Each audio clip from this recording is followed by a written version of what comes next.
My wife is a parasite and I feel stuck. Throwaway account for obvious reasons. I expect this will be a long one. My wife, 37F, and I, 38M, and I have been married for 11 years, together for a few years before that, and have known each other for over 20 years. We met online when she was 16 and still in high school, and I was 17 and just starting college. For the sake of this rant, we'll call her Connie. Connie and I lived several states away and, at first, there was some attraction on her part, but I just wanted to stay friends. Over several years we grew closer and decided to have a long-distance relationship. I was always awkward with girls in high school and it continued into adulthood. With Connie things just felt natural. After a couple years, when we were talking about meeting in person, she destroyed me. She let me know that she had been having multiple other online relationships and one of these men came to meet her and she wanted to be with him. Looking back, the smart thing to do would have been to end the story there. Nearly a year later she reached out to me, saying she was sorry and that she missed our friendship. I decided to give friendship another chance and, for a while, it worked. She had a couple other relationships. We'd talk and text regularly. But, over time, the old feelings came back.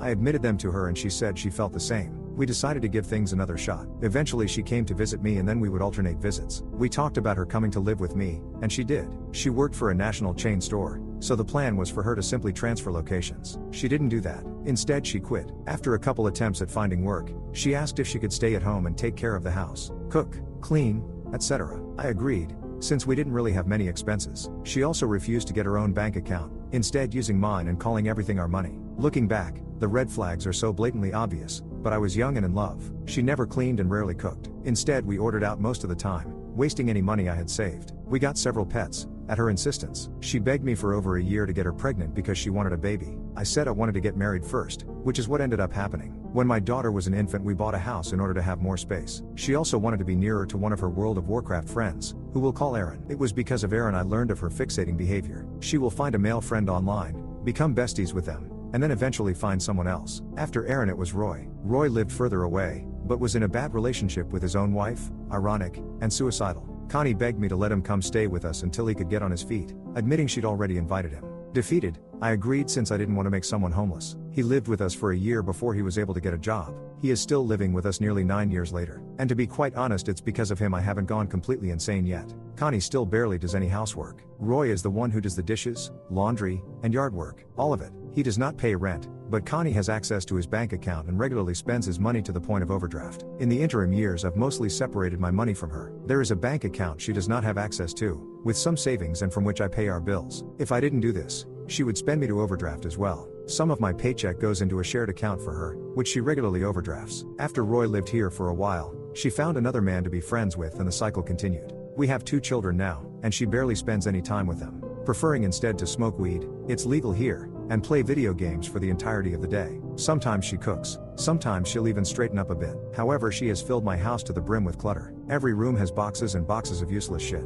some of it untouched. I knew she had mental health issues when we were dating, but they have gotten worse and, with the use of TikTok, she has weaponized them against me. Every time I criticize her for ordering stuff we don't need, such as groceries that we already have, or junk we will never use, she defends herself by saying she has ADHD and it's a symptom. She probably does have it, but she's undiagnosed. She won't go to a psychiatrist for it. Her medical doctor prescribed her antidepressants, which have helped, but not with everything. The thing is, I have plenty of friends with ADHD. They view it as a part of them which needs to be addressed and worked around/through. She sees it as an excuse to do whatever she wants without consequences. Recently we went on vacation and she asked if her latest friend, who is recently divorced and looking for jobs in our area, could stay at our house while we were away, though Roy would be there. I agreed, since it felt bad to make him spend several $1,000s a week on a hotel room. He's still here, and it's been weeks. He's done some Zoom interviews and occasionally does DoorDash to make extra cash, but he's still here. We'll call him Joe. Connie and I have hit a breaking point and are talking about divorce. After a long conversation she's admitted she sees nothing wrong with her behavior, and finds it aggravating that I try to fix her.